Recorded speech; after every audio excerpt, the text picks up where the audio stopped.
போகட்டும், இன்னைக்கு வேலை முடிஞ்சிடுச்சு. நேர் நேர் கண்ணா, என்னுடைய பொருளெல்லாம் கொஞ்சம் வெளியே வந்து எடுத்துட்டு போப்பா. நீர் நீர். அட, இவன் ஏன் பதில் சொல்ல மாட்டேங்கிறான்? நீர். பாவம் கோபால் சாயந்தரம் வேலை முடிச்சுட்டு வீட்டுக்கு திரும்பி வந்தபோது அவருக்கு நீரோட குரல் கேட்கலன்னு உடனே அவர் பயந்துட்டாரு. அதுக்கப்புறம் வீட்டுக்குள்ளே நுழைஞ்சாரு. உள்ளே போய் பார்த்தபோது நீரோட கண்களில் கண்ணீர் இருந்தது. அப்புறம் ரொம்ப அமைதியாக அவன் கோபாலை பார்த்துக்கிட்டு இருந்தான். அவன் கூட ஒரு பொண்ணு நின்றுட்டு இருந்தா. அவளை பார்த்ததும் கோபால் அதிர்ந்து போனாரு. நீர் கண்ணா, நீர் என்னப்பாச்சு என் செல்லம்? ஆமா, இது யாரு? நானா? நான் தான் நீயா. நான் ஒரு ஜலதேவதை. என்னது, ஜலதேவதையா? ஆனா இது எப்படி சாத்தியமாகும்? அப்பா, அத நான் சொல்றேன். நீரோட குரல்ல இருக்கிற அந்த கம்பீரத்தை பார்த்து கோபால் அமைதியானாரு. அப்புறம் அவன் சொன்னதை கவனமா கேட்டுட்டு இருந்தாரு. நீர் அவர்கிட்ட எல்லாத்தையும் சொன்னான். அதாவது அவன் யாரு, எங்கிருந்து வந்தான், அப்புறம் அவனுடைய உண்மையான வீடு எதுன்னு. இதெல்லாம் கேட்டதும் கோபாலுக்கு பயம் ஆயிடுச்சு. அப்புறம் உணர்ச்சி வசப்பட்டு, என்ன, நீ அட்லாண்டோஸோட இளவரசனா? ஆமா, அதுதான்ப்பா உண்மை. அப்புறம் நான் இதுக்கு மேல நீ எதையும் சொல்ல வேண்டாம்ப்பா. இப்போ உன்னுடைய தேவை அவங்களுக்கு தான் அதிகமா தேவைப்படுது. அதுதான் உன்னுடைய உண்மையான வீடு. எந்த நொடி நான் உன்னை என் கையால தூக்கினேனோ அப்பவே நான் அதை உணர்ந்துட்டேன். ஒரு நாள் வரும், அன்னைக்கு நீ போக வேண்டியதா இருக்கும்னு. அப்புறம் இன்னைக்கு அந்த நாள் தான்ப்பா. நான் உன்னை தடுக்க மாட்டேன்ப்பா. போ என் செல்லம், உன்னுடைய வீட்டுக்கு போ. அப்புறம் யார் உன்னுடைய வாழ்க்கையை அழிச்சாங்களோ அவங்களுக்கு நல்ல பாடத்தை கத்துக்கொடு. போ என் தங்கமே. சரிங்கப்பா. கோபால் சொன்ன உடனே நீர் தான் திரும்பி போறதுக்கான பயணத்தை தொடங்கினான். அப்புறம் கொஞ்ச நேரத்துல கடலோட அலைகளோட கலந்தான். கடலுக்கு நடுவுல போன உடனே நீயா தன்னுடைய மாயத்தடியால சமுத்திரத்துல ஒரு சுரங்கத்தை உருவாக்கினா. அப்புறம் அந்த ரகசிய சுரங்கம் மூலமா கொஞ்ச நேரத்துல அவங்க 2 பேரும் 1000 மைல் கீழே அட்லாண்டஸ்க்கு போய் சேர்ந்தாங்க. அங்க இருக்கிற நிலைய பார்த்துட்டு நீல் அதிர்ச்சியாவும் கோபமாவும் ஆனா. கடைசியில நாம எதுக்கு பயந்தோமோ அதுதான் நடந்திருக்கு. ஷார்க் ராஜா எல்லாத்தையுமே மாத்திருக்கான். நம்ம ராஜ்யத்தை மட்டும் இல்ல, நம்ம ராஜ்யத்தோட மக்கள் எல்லாரையுமே. பல காலங்களுக்கு அப்புறமா தன்னுடைய வீட்டுக்கு திரும்பி வந்த போது எந்த காட்சியை நீர் பார்த்தானோ அது அவனை ரொம்பவும் சங்கடப்பட வச்சிருச்சு.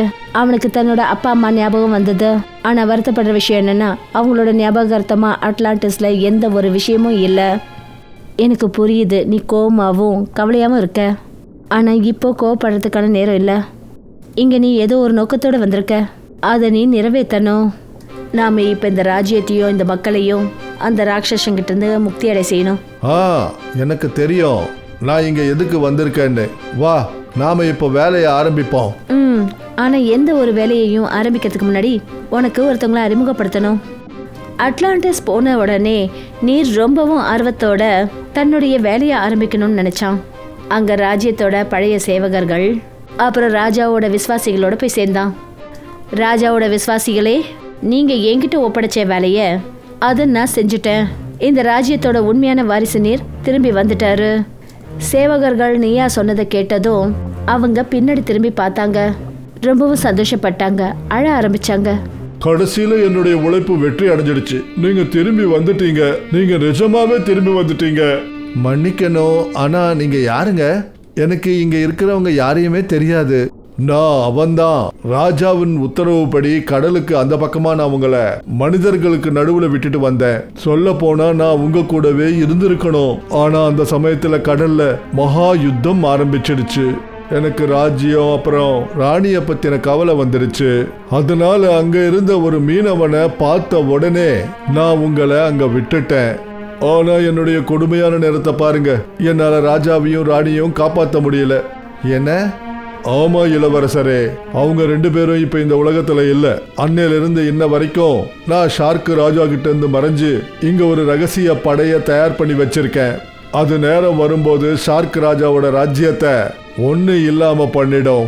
அப்புறம் பாருங்க, இன்னைக்கு பல வருஷங்கள் தவத்துக்கு அப்புறமா என்னுடைய படை தயாரா இருக்கு.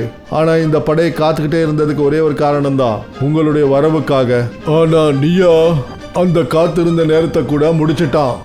நீங்க எல்லாரும் இத்தனை வருஷமா பொறுமையா விசுவாசத்தை காட்டியிருக்கீங்க. அது உண்மையிலேயே பாராட்டத்தக்கது. நான் உங்களுக்கு நன்றி கடன் பட்டிருக்கேன். சொல்லப்போனா நான் யுத்தத்தை விரும்பல, ஆனா அமைதிக்காக யுத்தம் செஞ்சுதான் ஆகணும்னா நான் பின்வாங்க மாட்டேன். மொத்த ராஜ்யத்துக்கும் சொல்லுங்க, அவங்கள தயாரா இருக்க சொல்லுங்க. ஏன்னா உண்மையான மகா யுத்தம் இப்போ ஆரம்பிக்க போகுது. நீர் வந்ததுனால மொத்த அட்லாண்டிஸ்லயும் ஒரு கிளர்ச்சியால பரவுச்சு. எந்த மக்கள் ஷார்க் ராஜ்யத்தோட கொடுமைகளை பார்த்து பயந்தாங்களோ மக்கள் அவங்களுக்கு எதிராக ஒரு கிளர்ச்சியை தொடங்கினாங்க. மக்கள் சுவர்ல இருந்த ஷார்க் ராஜ்யத்தோட சின்னத்தை அழிக்க ஆரம்பிச்சாங்க. அவன் உருவாக்குன நீதிகளை மீறினாங்க. அதனால ஷார்க் ராஜ்யம் கோவப்பட்டாங்க. ஓ, அப்போ ஒரு இளவரசன், ஒரு மீனவன் கூட வளர்ந்த பையன், அவன் எனக்கு சவால் விடுறானா?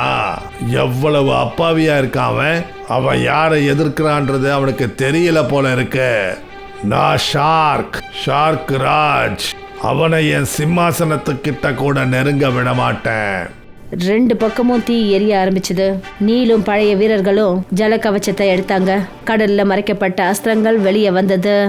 நீரோட கையில அவங்க முன்னோர்களோட திருசூலத்தை ஒப்படைச்சாங்க. திருநேத்ர அப்படிப்பட்ட ஒரு ஆயுதம், அது எந்த ஒரு பொருளையும் கிழிச்சு அதை 4 துண்டா ஆக்க முடியும்.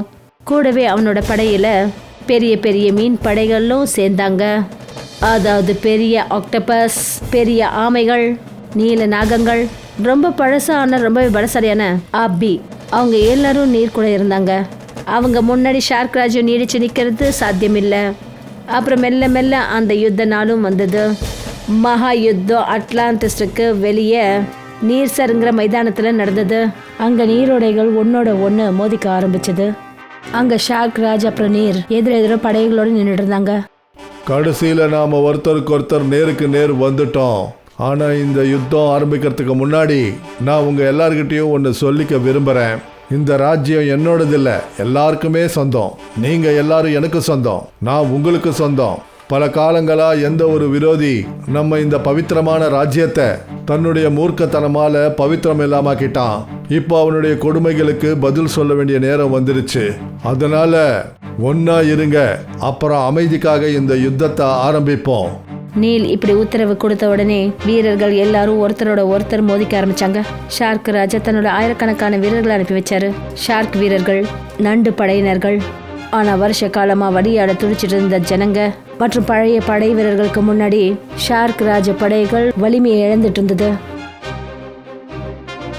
ஆனா இங்க என்னதான் நடக்குது? என்னுடைய படை வீரர்கள் சல்லி காசுக்கு பிரயோஜனம் இல்லாத அந்த படையினர்கிட்ட எப்படி தோத்து போயிட்டாங்க? இது புது காலத்தோட புது மாய ஷார்க் ராஜ். அவங்களோட மோதுறது அவ்வளவு சுலபம் கிடையாது ராஜா. தூதனோட சொல்ல கேட்டதும் ஷார்க் ராஜாவுக்கு கோபம் வந்துடுச்சு. கடைசியில ஷார்க் ராஜாவே யுத்தத்துல இறங்கினாரு. அவருடைய கண்கள்ல கொடூரம் இருந்தது. அப்புறம் கையில இருந்தது கால ஷங்க். அப்படி ஒரு ஷங்க் கடல்ல விஷத்தை கலக்கக்கூடியது.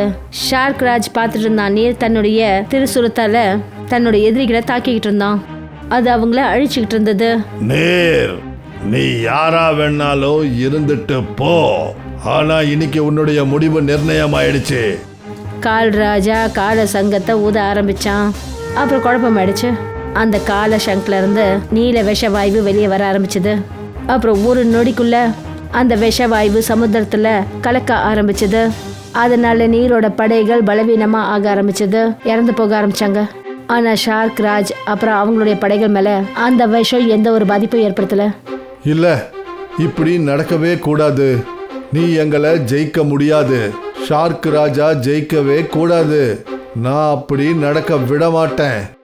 அப்பதான் திடீர்னு அங்க நீயா வந்தா. அவ தன்னுடைய மாய தடிய சுத்தி எல்லா விஷத்தையும் தன்னுடைய தடிக்குள்ள நிறைச்சுக்கிட்டா. அதனால நீரும் அவனுடைய படையினர்களும் தப்பிச்சிட்டாங்க.